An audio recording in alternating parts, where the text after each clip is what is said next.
ವೀಕ್ಷಕರೇ, welcome back to another video. ನಿನ್ನೆ ಮೊದಲನೇ ಮ್ಯಾಚಲ್ಲೇ ಇಲ್ಲಿ ಸಿಕ್ಕಾಪಟ್ಟೆ ಬೊಂಬಾಟಾಗಿ ಆಡಿದ್ರು ಅಂತ ಹೇಳ್ಬೋದು ಲೇಡೀಸರು. ಏನಕ್ಕೆ ಅಂತಂದರೆ ಮೊದಲನೇ ಇನ್ನಿಂಗ್ಸ್ನಲ್ಲಿ 201 ರನ್ ಗುಜರಾತ್ ಅವ್ರು ಹೊಡೆದಾಗ 100% ಆಗಿ ಇಲ್ಲಿ RCB ಸೋಲುತ್ತೆ ಅಂತಲೇ ಎಲ್ಲರೂ ಕೂಡ ಅಂದ್ಕೊಂಡಿದ್ರು. ಏನಕ್ಕೆ ಅಂತಂದರೆ ಇದುವರೆಗೂ ಇದ್ದಿದ್ದು 191 ರನ್ ಮಾತ್ರ ಚೇಸ್ ಮಾಡಿದ್ದು ಹೈಯೆಸ್ಟ್ ರೆಕಾರ್ಡ್ ಇತ್ತು. ನಿನ್ನೆ ಒಂದು ಮ್ಯಾಚಲ್ಲಿ 202 ರನ್ ಹೊಡೆದ್ಬಿಟ್ಟು ಅದು 4 ವಿಕೆಟ್ಗೆ ಹೊಡೆದ್ರು. ಮತ್ತು ಇಲ್ಲಿ 18.3 ಬಾಲಲ್ಲೇ ಹೊಡೆದ್ಬಿಟ್ಟು ಬಿಸಾಕಿದ್ರು. ನಿಜವಾಗ್ಲೂ ಕೂಡ ಎಕ್ಸಲೆಂಟ್ ಆಗಿತ್ತು. ಮೊದಲನೇ ಮ್ಯಾಚ್ ಸಖತ್ತಾಗಿ ಆಡಿದ್ರು. ಇನ್ ಟಾಸ್ ಗೆದ್ದಿದ ತಕ್ಷಣ ಸ್ಮೃತಿ ಮಂದಣ್ಣ ಅವರು ಬಾಲಿಂಗ್ ತಗೊಂಡ್ರು. ಬಟ್ ಬಾಲಿಂಗ್ ತಗೊಂಡಿದ್ದು ಮಿಸ್ಟೇಕ್ ಆಯ್ತೇನೋ ಅಂತ ಅಂದ್ಬಿಟ್ಟು ಎಲ್ಲರೂ ಅನ್ಕೊಂಡ್ರು. ಏನಕ್ಕೆ ಅಂತಂದ್ರೆ ಇಲ್ಲಿ 201 ರನ್ ಇಲ್ಲಿ ಅವ್ರು ಹೊಡೆದಿದ್ದು. ಏನಕ್ಕೆ ಅಂತಂದ್ರೆ 201 ಇಲ್ಲಿ ಸಿಕ್ಕಾಪಟ್ಟೆ ಚೇಸ್ ಮಾಡೋದು ಕಷ್ಟ ಅಂತ ಅನ್ಕೊಂಡಿದ್ರು. ಇಲ್ಲಿ ತುಂಬಾ ಚೆನ್ನಾಗಿ ಬಾಲಿಂಗ್ ಮಾಡಿದ ಯಾರು ಅಂತಂದ್ರೆ ರೇಣುಕಾ ಸಿಂಗ್ ಅವರು. ಏನಕ್ಕೆ ಅಂದ್ರೆ 4 ಓವರ್ ಮಾಡಿ 25 ರನ್ ಕೊಟ್ಬಿಟ್ಟು 2 ವಿಕೆಟ್ ನ ತಗೊಂಡಿದ್ರು. ಅದು 2 ಪ್ರಮುಖವಾದ ವಿಕೆಟ್ ಗಳನ್ನ ತಗೊಂಡಿದ್ರು. ಗುಜರಾತ್ ಕಡೆ ಸಿಕ್ಕಾಪಟ್ಟೆ ಬ್ಯಾಟಿಂಗ್ ಸಖತ್ತಾಗಿ ಆಡಿದ್ರು. ಏನಕ್ಕೆ ಅಂತಂದ್ರೆ ಮೋನಿ ಅವರು 42 ಬಾಲಲ್ಲಿ 56 ರನ್ ಹೊಡೆದ್ರು. ಇನ್ನಿಲ್ಲಿ ಆಶ್ ಗಾರ್ಡ್ನರ್ ಅವರು 37 ಬಾಲಲ್ಲಿ 79 ರನ್ ಹೊಡೆದ್ರು. 8 6 3 4 ಹೊಡೆದಿದ್ರು. ಸಿಕ್ಕಾಪಟ್ಟೆ ಅದ್ಭುತವಾಗಿತ್ತು ಬ್ಯಾಟಿಂಗ್ ಅಂತೂ. ಇಲ್ಲಿ ಆಶ್ ಗಾರ್ಡ್ನರ್ ಇಲ್ಲಿ ಬ್ಯಾಟಿಂಗ್ ಅಷ್ಟೇ ಅಲ್ಲದೆ ಬೌಲಿಂಗ್ ಅಲ್ಲೂ ಕೂಡ ಕಮಾಲ್ ಮಾಡಿದ್ರು ಅಂತ ಹೇಳ್ಬೋದು. ಏನಕ್ಕೆ ಅಂತಂದ್ರೆ ಒಂದೇ ಓವರ್ ನಲ್ಲಿ 2 ವಿಕೆಟ್ ತಗೊಂಡ್ರು. ಅದು ಸ್ಮೃತಿ ಮಂದಣ್ಣ ಅವ್ರ ವಿಕೆಟ್ ತಗೊಂಡ್ರು. ಇನ್ನಿಲ್ಲಿ ಮುಗೀತು, ಇಲ್ಲಿ RCB ಕತೆ ಮುಗೀತು. ಫಸ್ಟ್ ಮ್ಯಾಚ್ ಗೆಲ್ಲಕ್ಕಾಗಲ್ಲ ಅಂತ ಎಲ್ಲರೂ ಕೂಡ ಅನ್ಕೊಂಡ್ರು. ಯಾಕಂತಂದ್ರೆ 2ನೇ ಓವರ್ ನಲ್ಲೇ ಇಲ್ಲಿ ಸ್ಮೃತಿ ಮಂದಣ್ಣ ಅವ್ರನ್ನ ಕಳ್ಕೊಂಡ್ರು. ಬರೀ 9 ರನ್ಗೆ ಇಲ್ಲಿ ಮಂದಣ್ಣ ಅವ್ರು ಔಟ್ ಆದ್ರು. ಇವರಾಗಿದ್ದ ತಕ್ಷಣ ನಿಧಾನಕ್ಕೆ ಇಲ್ಲಿ ಬ್ಯಾಟಿಂಗ್ ಆರಂಭಿಸಿದ್ದಾರೆ ಅಂತಂದ್ರೆ ಎಲ್ಲಿಸ್ ಪೆರಿಯರು. ನಿಜವಾಗ್ಲೂ ಕೂಡ ಇಲ್ಲಿ ಕ್ಯಾಚ್ ಬಿಟ್ರು ಎಲ್ಲಿಸ್ ಪೆರಿಯರ್ದು.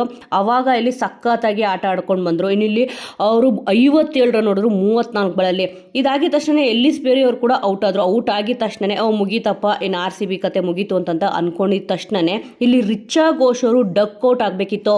ಇಲ್ಲಿ GT ಅವರು ಕ್ಯಾಚ್ನ ಡ್ರಾಪ್ ಮಾಡಿದ್ದಕ್ಕೆ ರಿಚಾ ಘೋಷ್ ಅವರು ನಿಜವಾಗ್ಲೂ ಕೂಡ ರಿಚ್ ಆಗಿ ಬ್ಯಾಟಿಂಗ್ ಆಡಿದ್ರು ಅಂತಲೇ ಹೇಳ್ಬೋದು. ಏನಕ್ಕೆ ಪ್ರತಿ ಮೂಲೆಗೂ ಇಲ್ಲಿ 4 ಸಿಕ್ಸಸ್ ಹೊಡೆದ್ರು. ರಿಚಾ ಘೋಷ್ ಅವರು 27 ಬಾಲಲ್ಲಿ 64 ರನ್ ಹೊಡೆದ್ರು. ಇದರಲ್ಲಿ 7 4 4 6 ಇತ್ತು. ಇನ್ನು ಕನ್ನಿಕಾ ಅವರು ಕೂಡ ನಾನೇನು ಕಮ್ಮಿ ಇಲ್ಲ ಅನ್ನೋ ರೀತಿ ಬ್ಯಾಟಿಂಗ್ ಆಡಿದ್ರು. ಏನಕ್ಕೆ ಅಂತಂದರೆ ಕೇವಲ 13 ಬಾಲಲ್ಲಿ 30 ರನ್ ಹೊಡೆದ್ರು. ಇನ್ನಿಲ್ಲಿ ಬೌಲಿಂಗಲ್ಲೂ ಕೂಡ ಅದ್ಭುತವಾಗಿ ಇವರು ಕೂಡ ಬೌಲಿಂಗ್ ಮಾಡಿದ್ರು. ಏನಕ್ಕೆ 3 ಓವರ್ ಮಾಡಿ 19 ರನ್ ಕೊಟ್ಬಿಟ್ಟು ಇಲ್ಲಿ 1 ವಿಕೆಟ್ ತಗೊಂಡಿದ್ರು. ನಿಜವಾಗ್ಲೂ ಕೂಡ ಬ್ಯಾಟಿಂಗು ಮತ್ತು ಬೌಲಿಂಗಲ್ಲಿ ಎಕ್ಸಲೆಂಟ್ ಆಗಿ ಕನ್ನಿಕಾ ಅವರು ಇಲ್ಲಿ ಪರ್ಫಾರ್ಮೆನ್ಸ್ ಕೊಟ್ಟರು ಅಂತ ಹೇಳ್ಬೋದು. ಎಲ್ಲರಿಗಿಂತ ತುಂಬ ಚೆನ್ನಾಗಿ ಬ್ಯಾಟಿಂಗ್ನ ನಿಭಾಯಿಸಿದ್ರು ಅಂತ ಹೇಳ್ಬೋದು RCB ಟೀಮ್ ಅವರು. ಏನಕ್ಕೆ ಅಂತಂದರೆ 202 ರನ್ನು ಸಾಮಾನ್ಯ ರನ್ ಅಲ್ಲ. ಯಾಕಂತಂದರೆ ಇದುವರೆಗೂ ಇದ್ದಿದ್ದು ಬರೀ 191 ರನ್ ಚೇಸಿಂಗಲ್ಲಿ ಇದ್ದಿದ್ದು. ಇನ್ನಿಲ್ಲಿ 202 ರನ್ ಹೊಡೆದ್ಬಿಟ್ಟು ದಾಖಲೆ ಕೂಡ ಸೃಷ್ಟಿ ಮಾಡಿದ್ದಾರೆ RCB ಅವರು.